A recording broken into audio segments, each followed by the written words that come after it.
This is one of the really good just nuggets of information. So this information is highly valuable, and it's a way that you make a difference in regardless of what setting you're working in.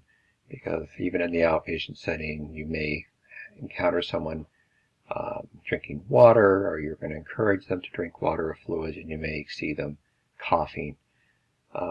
Again, your role is not simply to provide exercises or work on functional mobility. It's also to be those eyes and ears and really observe what's happening and see where a patient could perhaps need to see another specialist, such as a speech-language pathologist. And this is really good guidelines on how to help someone who's having difficulty with chewing or eating, or just someone who's drooling a lot at the mouth. That's not normal. There are ways that person can be helped as long as they have some motor control, or even speech-language pathologists use stimulators to help stimulate facial muscles and oral muscles to help someone gain control over salivation.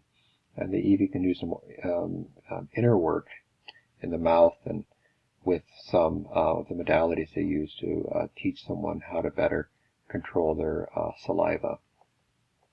And that can make a huge impact not only on the person's quality of life to decrease the aspiration risk, but also to increase their socialization and participation on these important factors that you know of from the ICF framework. And also just how you can assist in teaching someone to have better trunk stability to sit up while they're eating. That's so important, something we just don't think a lot about in terms of our role and how important it is to have a strong and stable trunk.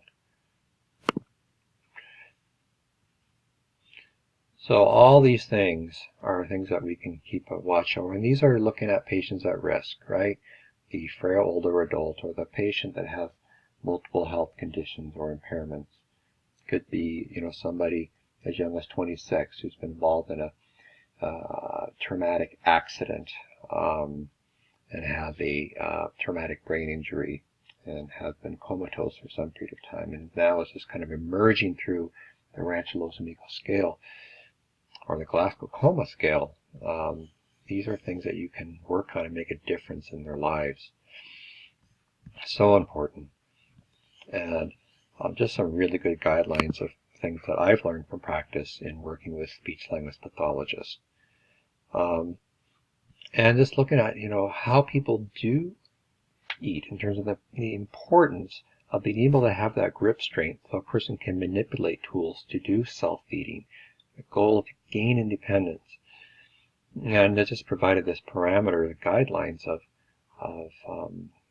there's that dynamometer that we talked about in kinesiology, if you recall, last year, and really what a person should have in terms of strength, and how someone who doesn't have good grip strength, it's not only related to self-feeding, but also could be involved in their ability to thrive, right?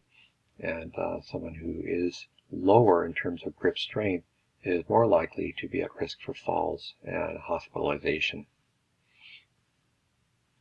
Other things to these red flags, I think these are all just really important to look at. That could be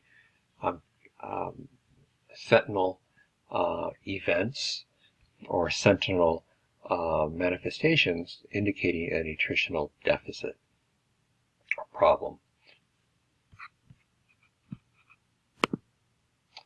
And that covers that information. So I look forward to any questions you may have on our office hour as we meet, and really I hope you enjoy the information provided on nutrition as much as I did teaching it.